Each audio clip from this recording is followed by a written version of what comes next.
Hi, it's Chickenbone John here in the workshop, and I just want to talk about these pieces of kit.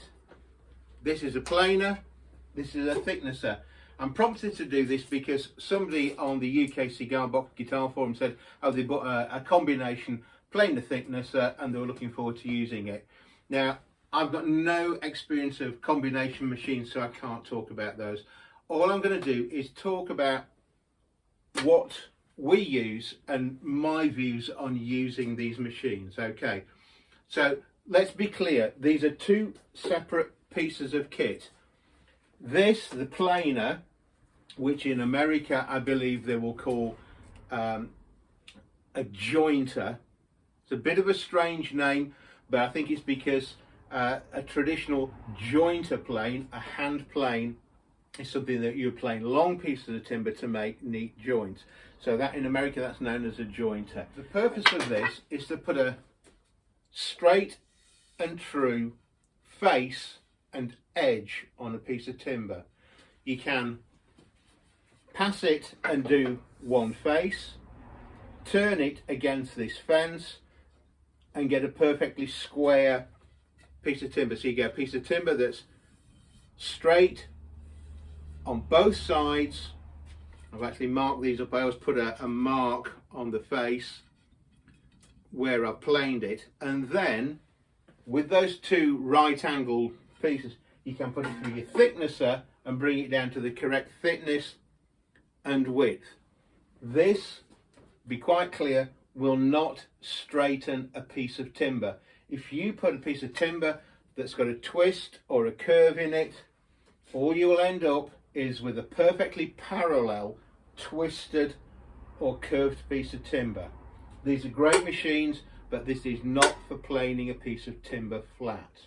Okay, I think it's worthwhile asking yourself, why do I want or why do I need one of these machines?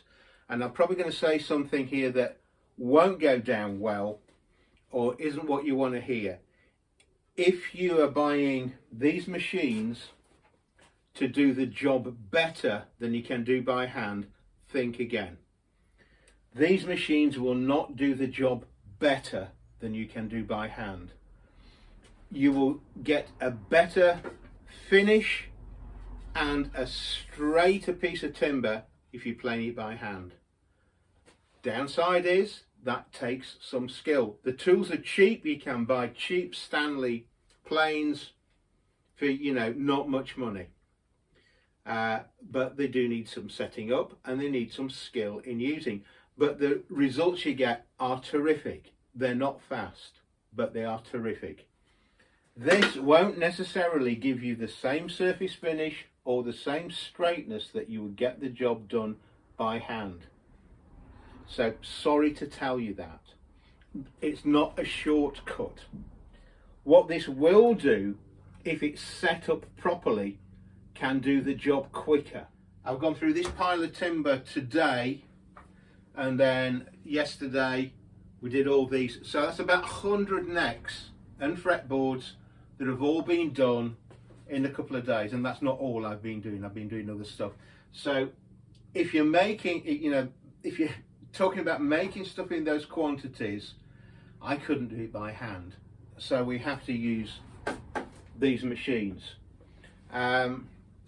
So some people have difficulty getting these set up, and a lot of it you need to know how to set them up and how to use them properly to get the best results.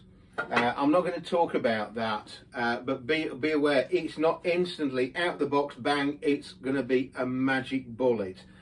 This is not the easiest of machines to use. The thicknesser is a different kettle of fish. Once you've got a piece of timber that's straight on both edges and they're at right angles, this is fantastic because you can just reduce it down to precisely the thickness and the width you want, and it's really, really useful. I'll just talk about the machines here. This is a SIP 6-inch planer. I've had it ages. Couple of things. cast iron bed, it's all cast iron, it's really heavy little thing, and a cast iron fence.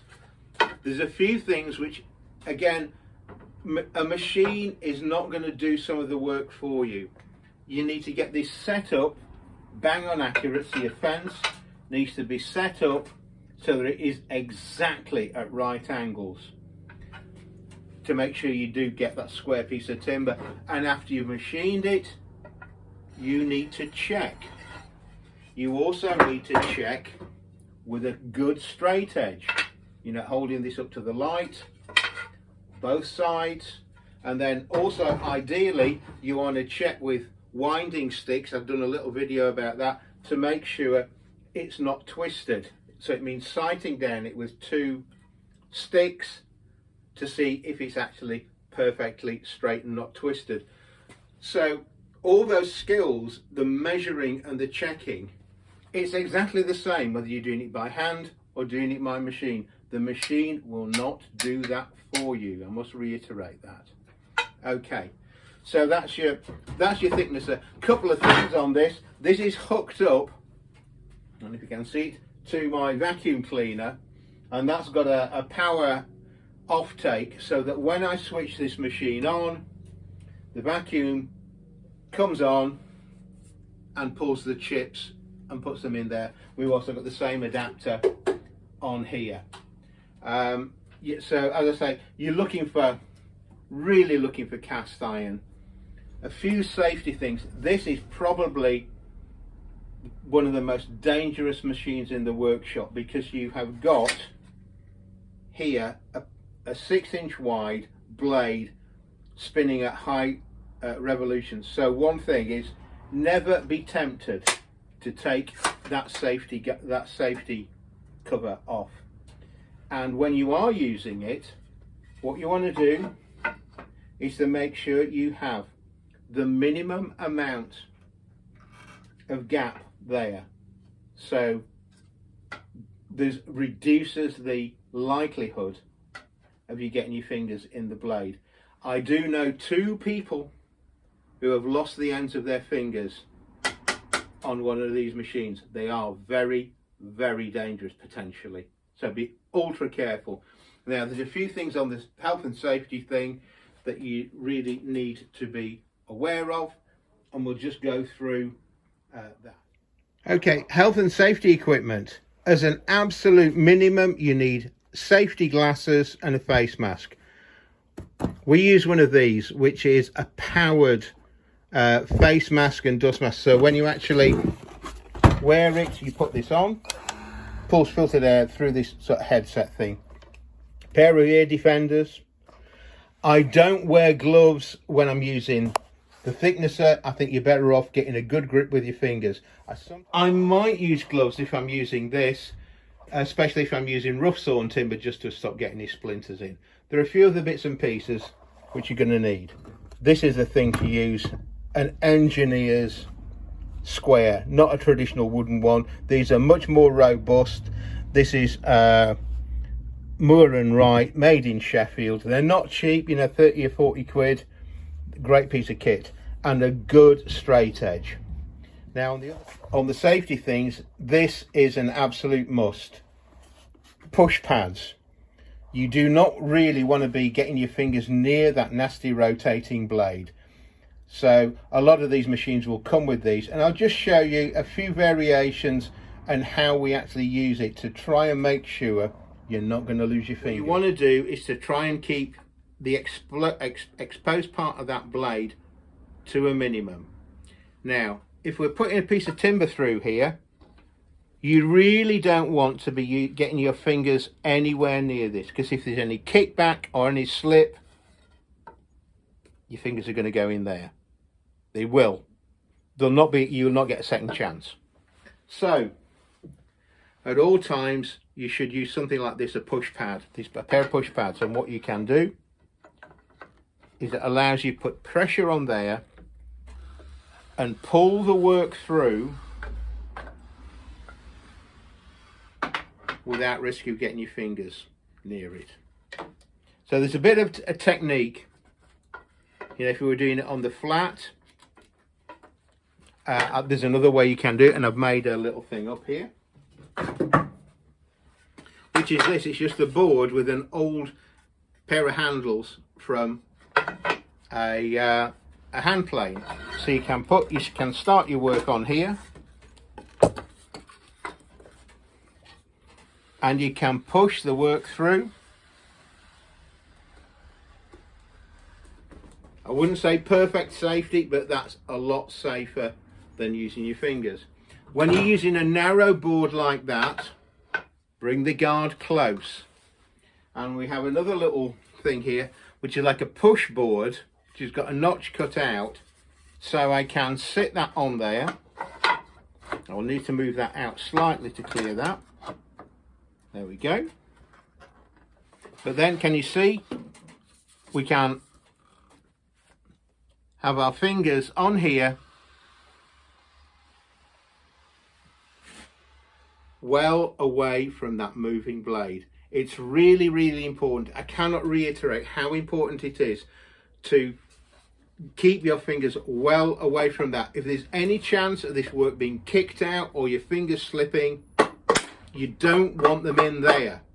That'll be the end of your making guitars, end of playing guitars, end of being able to write. It's, you know, it's a dreadful machine to have an accident with. So treat it with utmost respect. Yeah, so a couple of things in terms of maintaining it. Make sure it's got, the blades are sharpened, or you've got new blades in there, because they will wear unevenly. You know, if you're constantly cutting here, this part of the blade's going to go dull. And if it starts going dull, don't keep using the machine. Replace the blades. That's when you're going to have an accident, if, you know, the blades are dull and they catch the material. Keep this clean. I mean, I'll wipe that down with wire wool or a Scotch-Brite pad, but it's useful, you know, to wax this with something, you know, either, you know, a candle or a bit of ski wax or bry wax or whatever. Or what I will sometimes do is I've got a little can with a rag that's been wrapped up, and it's just soaked with mineral oil. I just wipe that on. It's turned off, so I know there's no, it's unplugged, so I know there's no risk. And the lightest, you can't see, can barely feel there's any oil on that. But that will make sure your work doesn't stick as it goes through. Okay, so I'm no expert on these. The one thing is, yeah, this part of the table, the feed side, that raises and lowers by the handle that's underneath there. So I set that so there's hardly any difference between these. So I'm taking the absolute minimum cut, and it's very easy to put pressure on one side and end up with a sort of lozenge shaped piece of timber. So what I'll sometimes do is I'll take a run through, flip the timber around and go again to even it up. The great thing about this is, which is easier and more accurate than doing it by hand, is if this is set up right, you can get a nice, precisely cut face. But all we do on this is we put a face. We've got the face mark on there and an edge, and I know by checking them with my square and running it along and sighting down that those two faces are square. The rest of the work we'll do on the thicknesser. Okay, so this is my thicknesser. It's got an in-feed table where we send the timber in, and an out-feed table where it comes out. As you can see, this is hooked up with an extract again to the vacuum cleaner, so that it's going to constantly pull all the chips out as we work. Again, you need to be working with safety goggles or specs, face mask, dust mask, or something like we've got, full shield. This is, you can alter the gap here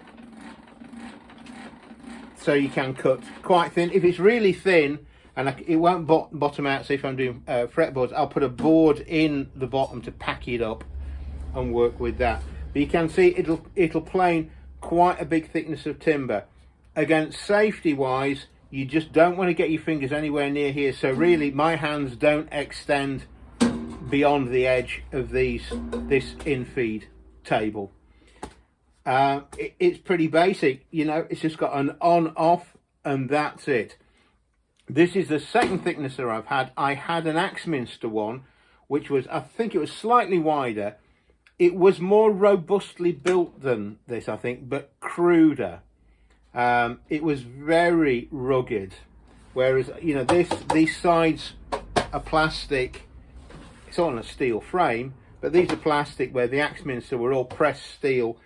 It seemed a bit more robust to my way of thinking, but I did burn the motor out on that eventually. We had a lot of use out of it, so I went for this, which is the Makita, and so far it's pretty decent.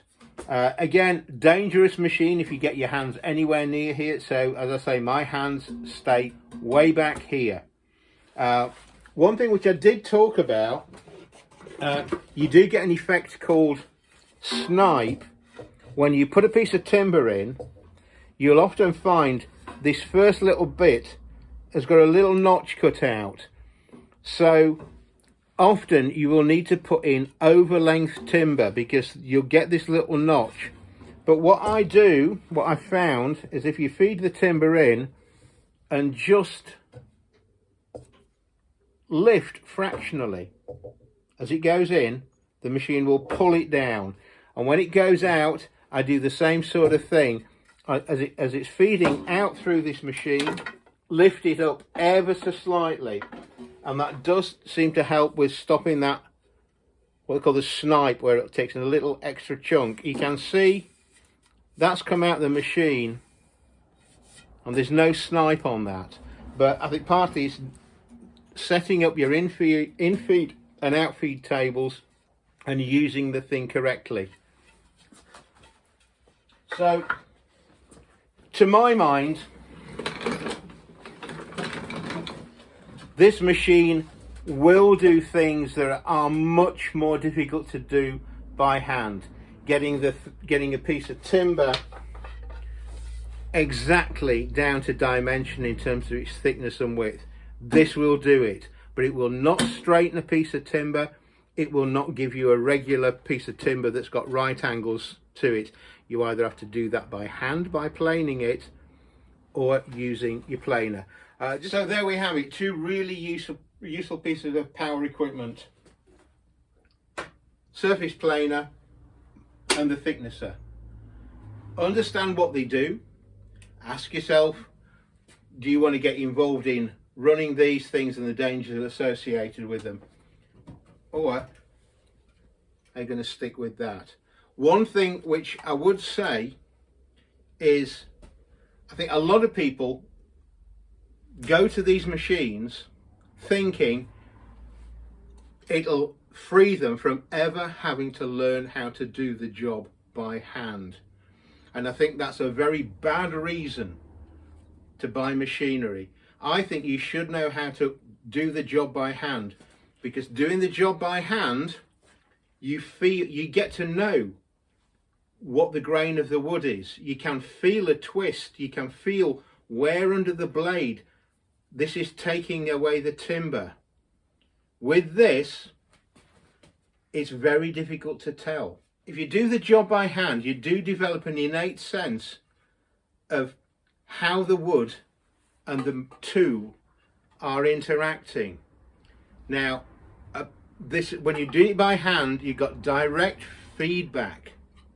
When you're doing it by machine, you haven't got that degree of feedback. You've got some feeling through your hands as you're running this through the machine, and you can hear what it's doing, and you need to keep looking and checking to see how much it's taking off. Now, all that are skills that can be learnt by hand, and they will repay you time and time over when you come to use the machine. So I would say, don't treat the machine as a shortcut for not understanding timber, which is what this is all about. And if you're doing this for a hobby, if it takes you half an hour to plane a neck down with one of these, and it takes you 5 minutes with one of these, what are you going to do with the 25 minutes? Are you going to make another 6 guitars or what? For us, it's important. Time's money. We need a big throughput through our workshop to service our parts and all the rest of it that people are buying from us. So that's why we do it. We don't do it because it's just easier. It's quicker and we get a more consistent result than if we were to do it all by hand. It would be crazy expensive if we had to do all this donkey work by hand. But if you're just making a few guitars, as I say, I think a lot of people treat power tools as a shortcut to bypassing having to learn anything.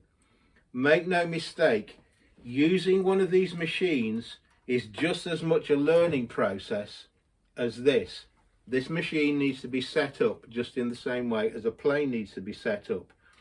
This needs to be sharpened or the blades replaced just like this does. This is a damn sight easier to sharpen and set up than one of these things. So as I say, it's not a shortcut. Eventually, you know, if in the long term you actually do the job quicker, but as I say, it will not necessarily do the job better. So here's the thing, you're probably a lot more skillful and better than you think you are. If you've never given one of those a go, how do you know that you need one of those? Give that a go. Obviously it is slower, more laborious. It's a lot more satisfying though, taking a piece of timber to a finished thing with one of those than the machine. Often with particularly awkward pieces of timber, I will plane them by hand, because sometimes this is sometimes just so difficult to get this thing to give you a satisfactory result. It's not always that easy. I think one or two people have said that, oh, it was useless, it wouldn't cut square. There's a technique involved in setting these things up and indeed in using them. And the thing is with these, if it's going to go wrong, it just goes wrong a hell of a lot more quickly than it does by hand. And with a hand, you got one pass, check it, another pass, check it. With this, you whip it through and think the thing's completely buggered. There you go. This machine, I think, is a lot less problematic. There's not as much skill involved in running it through, because with this, you are the motive power passing this across the workpiece. So it's all down to touch and feel. And it's obviously a lot more dangerous because your hands, the motive power, are near that very nasty rotating knife. The rotating knives in here are well inside here, but you don't want to get your hands anywhere near in case they get dragged in. Likewise, you know, I won't wear a long sleeve shirt just in case anything gets caught. There you go. Okay, I hope that's been of some use. I don't want to have a down on power tools. We couldn't run our business without them. And for a lot of amateur builders, they are a real boon. But as I say, I will repeat it again, don't treat using a machine as a substitute for learning a skill. They will not do the job for you. They're not intelligent. They're not computer powered. You can't sort of press it. It's not a piece of CNC machinery. This still requires knowledge, a certain amount of feel and empathy with the materials that you're using to get a good result. Okie doke. Bye for now.